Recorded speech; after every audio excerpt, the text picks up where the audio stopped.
నువ్వు ప్రార్థనా పరురాలుగా కాకుండా ఉండడానికి, నువ్వు నీతిమంతురాలుగా కాకుండా ఉండడానికి, నువ్వు మందిరానికి రాకుండా ఉండడానికి ఎవరైనా అడ్డుకుంటుంటే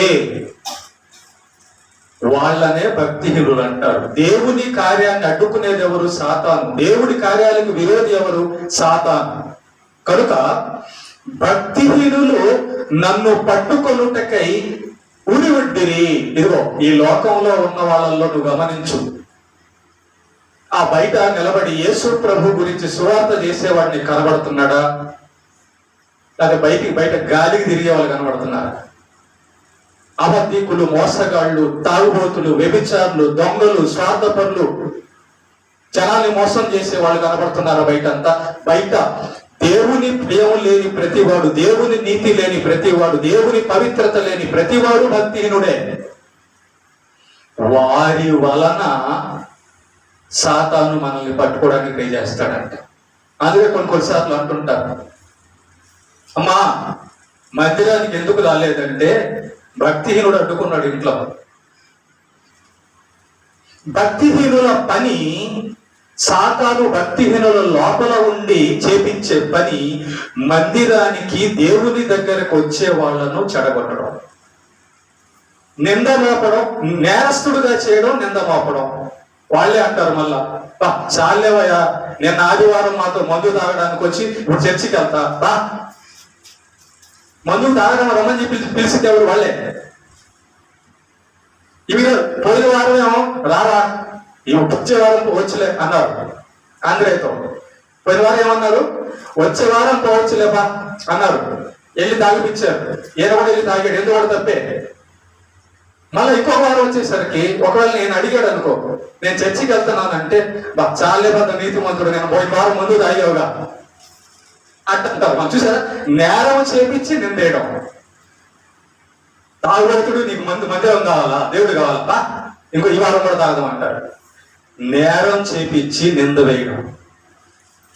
అలా ప్రేమ దేవుడు బిడ్డలారా, భక్తిహీనుల ద్వారా సాతాను మనల్ని నేరస్తులు చేయడానికి, నిందలు మోపడానికి కారణమవుతాడు. యవ్వనస్తులు, ఇక్కడ మనం చదివిన మాటలో యవ్వన స్త్రీలు నిందించుటకు విరోధికి అవకాశం ఇవ్వకుండా ఉన్న యవ్వన స్త్రీలు అంటే యవ్వనంలో ఉన్న జాగ్రత్త పెట్టుకోండి.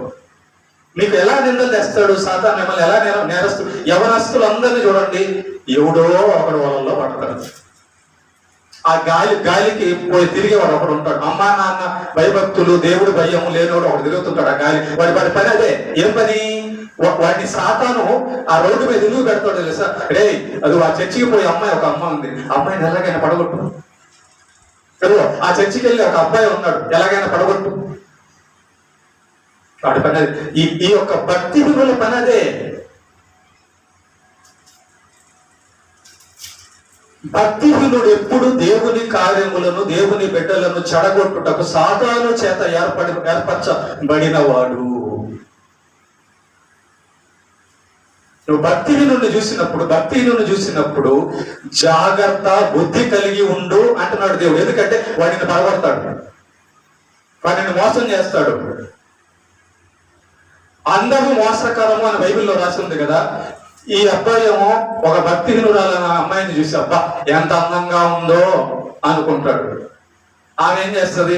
వీడిని వల్ల వేసుకొని వీడిని కూడా భక్తిహీనులుగా తీసేస్తుంది. ఆ అమ్మాయిని వీడి దగ్గర పంపించింది వాడే. వాడు ఏదో చర్చి అంటున్నాడు, ప్రార్థన అంటున్నాడు, ఒకసారి వాడు పని. వాడేదో పరలోకం నీతి అంటున్నాడు, ఒకసారి వాడు పని చూడు.